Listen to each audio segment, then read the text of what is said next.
Hello and welcome back to Lord Fenton Anime Plays Dungeons & Dragons Neverwinter Nights 2 Enhanced Edition. I'm your host Lord Fenton. In part 6 of Neverwinter Nights 2 Enhanced Edition original campaign video, we're leaving the Weeping Willow Inn and going to the Swamp Cave. We're going to an optional zone. As always, everyone, like, comment, and subscribe to my channel for more Neverwinter Nights 2 Enhanced Edition videos like this. Do not forget to hit the notification bell so we'll be updating much more. So, in the last video, we got ourselves a new party member, a permanent one. He wants to be a monk. Yes, he does. He's a fighter right now, but eventually he wants to be a monk. I'll have to decide on that. And we clear out the inn. Now, in this video, we're going to go ahead and clear out the zone that is near the Swamp Cave, then go into it. So, you know what? Let's not waste any more time and get to this optional zone. Now, listen up. This zone we're about to go into is purely optional. You could go straight to Fort Locke, but I advise against it because there's some good loot there, actually. In fact, I'll probably use a certain, I say, object or so towards the end of the video. You'll see. So, let's go ahead and exit this, I say, inn. Well now, I've had a good time so far. And the way you attract trouble, I haven't had this much fun since that tavern back at Bogan's Bass where I was using that trestle table as a battering ram. Oh, look, we're heading in the same direction and you seem to have more enemies than friends. What say we travel together? Might be able to teach each other a few things. Good. I'd be glad for the company and the conversation. And don't you worry about me keeping up. Khelgar Iron Fist carries his own weight. I won't be slowing you down. Khelgar will now officially join your party. You cannot switch any party members until a certain point. You know when it happens. So let's go ahead and go into the optional zone. Shouldn't be bad, I should say, at this time. As always, make sure you make a save. Save often, save early. You have 1,000 save slots. Yes, you do. Well, I'm playing on the PC version. I'm not sure about the console version. So let's go ahead and zone into this area. Now, welcome to the zone before the Swamp Cave. Okay, look like someone is in trouble. Wait, is that Galen again? Yes, it is. So let's go ahead and definitely save him.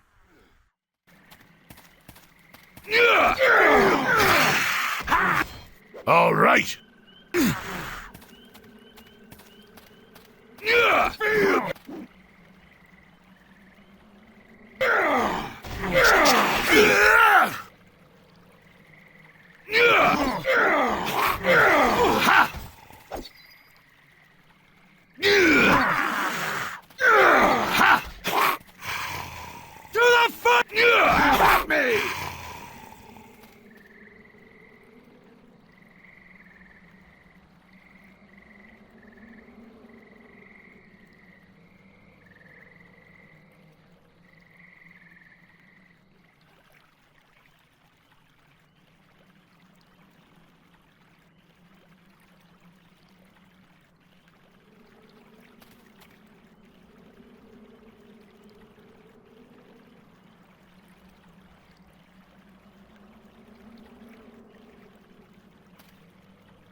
The reason I didn't want to tick off Galen is because the next zone, we meet him, we might get a discount or so.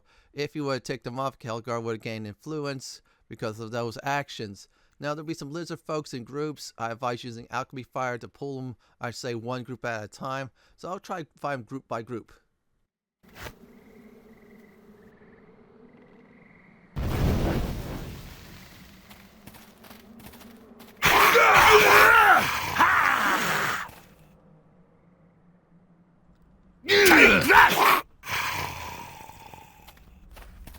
Alright, listen up. You see these treasure chests, so let me go ahead and explain about lock boxes. If you open them up, I should say, being a brute. If you open them up, there's a good chance there's broken items or so. Yeah, Obsidian definitely put those rules into it. They also put those same rules, believe it or not, I should say definitely in Star Wars Knights of the Old Republic too. So in this game, you want to do is have a thief. So what I'm going to go ahead and do is leave all these lock boxes here So this way, when we get our thief, we'll just backtrack and open them all up. So let's go ahead and kill some more foes.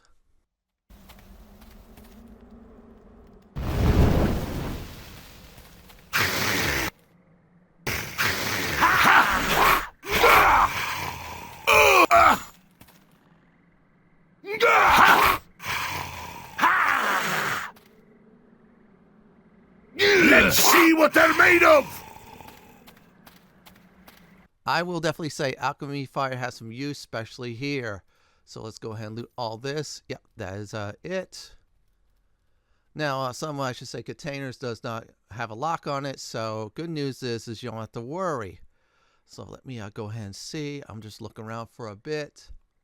Yeah, we'll just keep on going. Good idea to rest periodically because, yeah, there'll be some foes will ambush you. If I remember correctly, Neverwinter Nights 2, yes, especially the original campaign, doesn't have a rest mechanic where enemies will sometimes pop up even when you rest. It's a great rest system. So let's go ahead and clear this area out. Let's see what they're made of! Take that!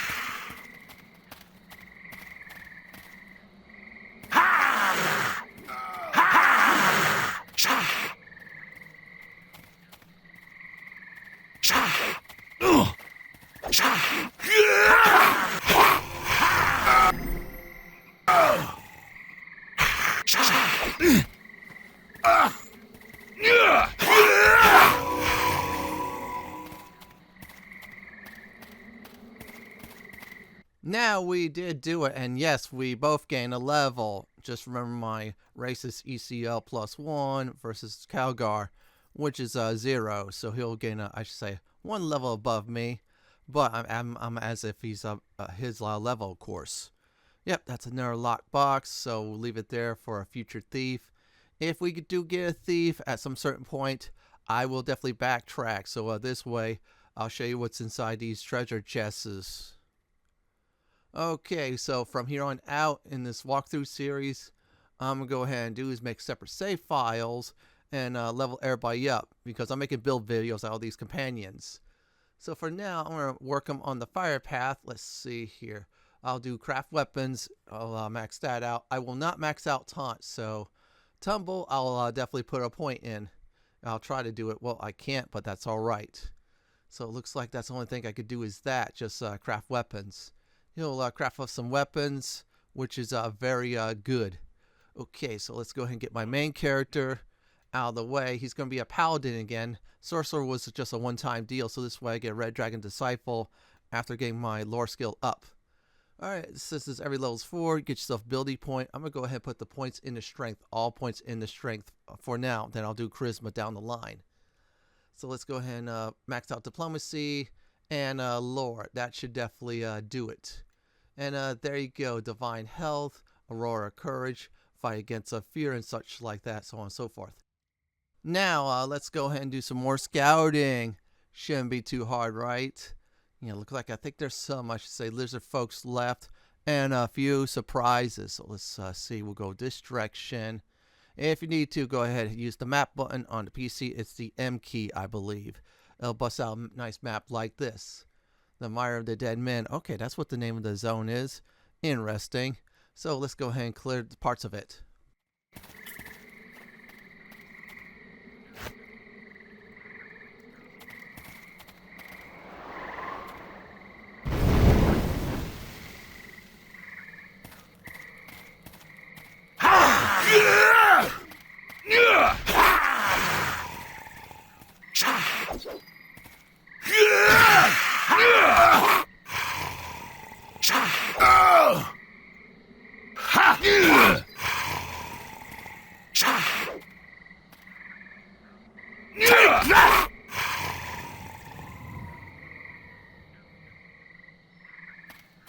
Now that is done. I should say the cave area. Oh wow, they lay some nasty traps there. Ooh, that's messed up. We'll go ahead and clear the rest of this area out. Now here's the deal. We're about to face some giant spiders. Not too hard. Yeah? Lei me vogreni. Ha! All right.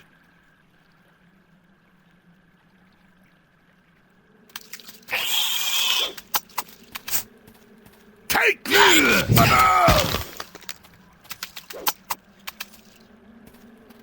Take that!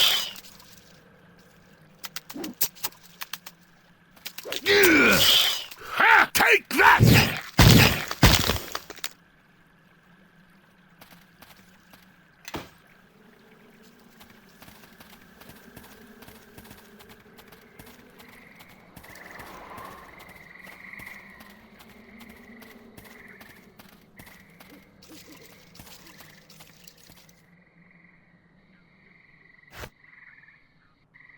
I've got them spotted. Yeah!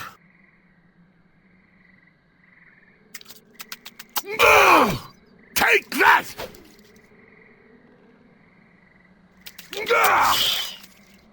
Take that!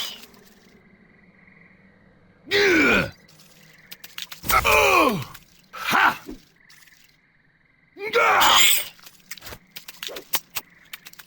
Yeah, take that!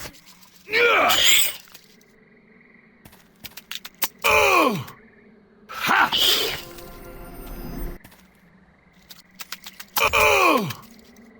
Take that!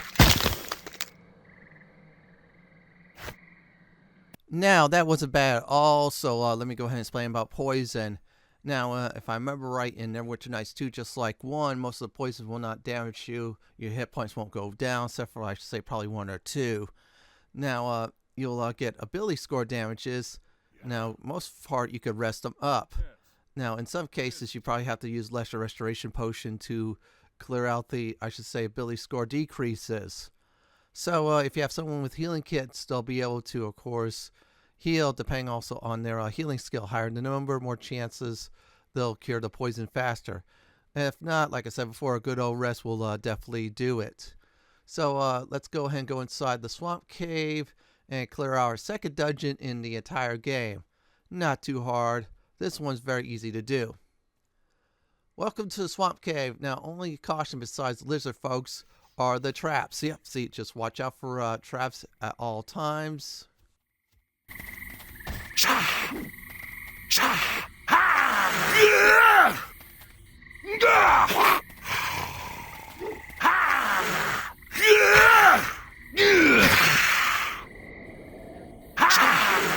Take that!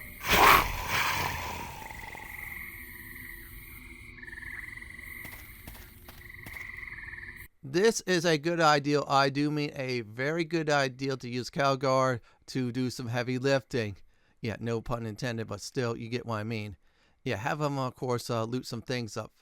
Or just move the, I should say, icon over to him. Yeah, let him have that. He could carry some things. He has some good strength. Not like my character, of course, with 17 strength, but that's alright. He's a good party member like that for carrying things. Yeah, usually fighters are, since fighters are very strong. Okay, we cannot rest nearby. So let's go ahead and look for a location and rest. Okay, now that's fine. We'll just have to clear a few more out. Not too hard. Time to die!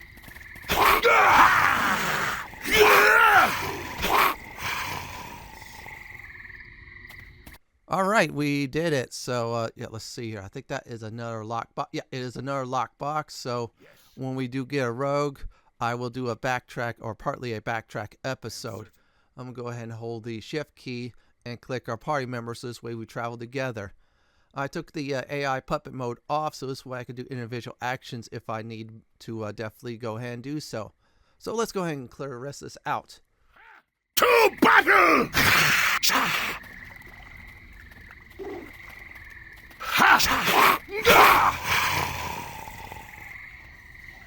Let's go ahead and check this area out before we clear out the second set, before the Chieftain set. Ooh, some gold. That's very nice. Oh, there's some more foes to destroy. To the fight! Take that! Take that!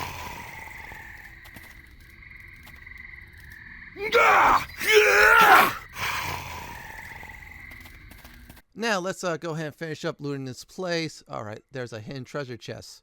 Now if you're playing the PC version, there's the Z key. I am not sure if the console versions have a button that is like that for the PC, where it highlights everything. Yeah, just use that a lot because there's some hidden stuff around here. Now, coming up, we're about to face off against a Lizardfolk Chieftain, his spellcaster, which is a shaman, and I think about 1 and 2 ads. The Lizardfolk Chieftain, believe it or not, is the most dangerous. You're saying, why is that, Fenton? Besides a little bit more hit points than the other Lizardfolks, he has a nasty magical weapon that does fire damage. So if you get hit with it, you take extra 1d6 fire damage. And that could be very devastating early on. So do be careful. And another thing, if you need a buff up, that is fine. Now, once you take out the Chieftain, go for the Shaman. After the Shaman goes, the R-Trash is next. I'm going to go ahead and say it. Save often, save early. I'm going to still use some of the charges of the aid necklace. I have 1 left, but that's fine with me. It's no longer be useful once it's gone. So I'm going to go ahead and go into this room, kick some serious booty, then I'll explain what is the loot.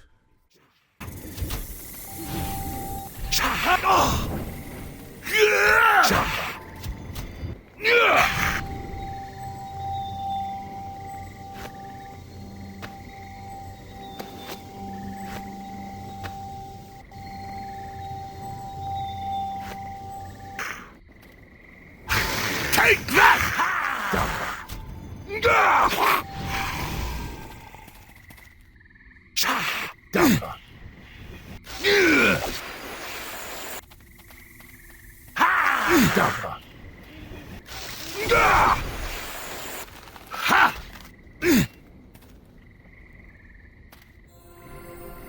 Take that!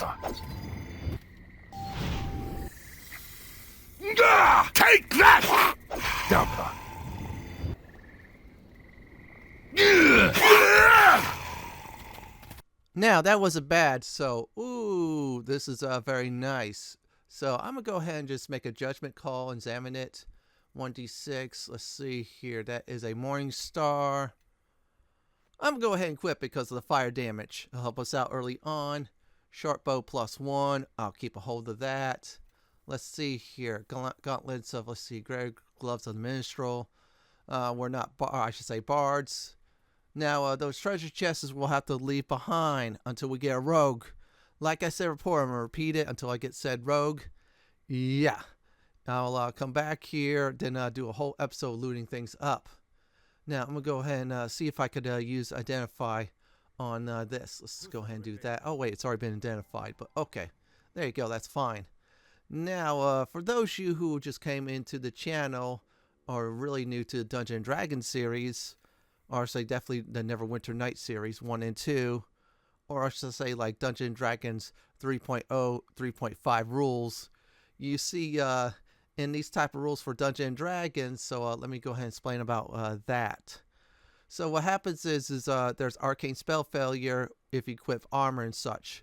With the exception is Elven Chainmail, it drops the arcane failure by a lot. Heavier the armor, more arcane failure. And also that includes equipping a shield, so that's why you see me removing all my shields and armor when I'm casting spells. In this case, I just use the sorcerers besides for Red Dragon Disciple for identify, so this way I can identify items much more easier. So let's get out of here. Now we'll get to the zone exit, and then we'll end the video there. There should be one more battle. It should be the ambush squad. I call it the revenge squad, which by the way, they're going to die very horribly. So I'll be back after everything's done. Take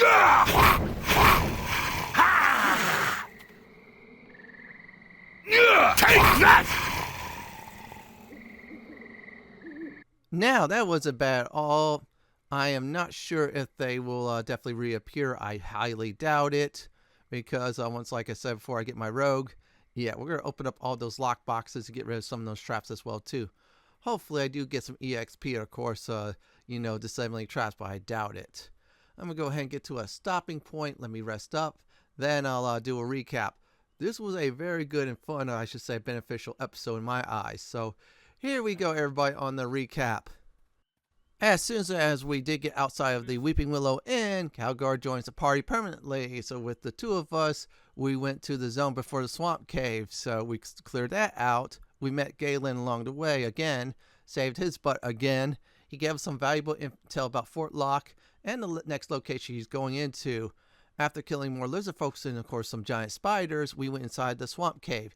Cleared out a lot more lizard folks, got a lot more loot, met a not so friendly chieftain, killed him, got his weapon that I'm equipping, and a nice short bow +1. In the next Dungeons & Dragons Neverwinter Nights 2 Enhanced Edition original campaign video, we're about to go into Fort Locke. This is it for my Neverwinter Nights 2 Enhanced Edition original campaign part 6, the Swamp Cave video. This is Lord Fenton signing off. Thanks for watching and have a great day or night. Do please stay safe. Please subscribe to my channel for more Neverwinter Nights 2 Enhanced Edition guides and walkthroughs just like this. If you like what you see, then pick my suggestion on the upper left hand corner or YouTube suggestion on the bottom left hand corner. Do enjoy the view. Not bad! Not bad at all!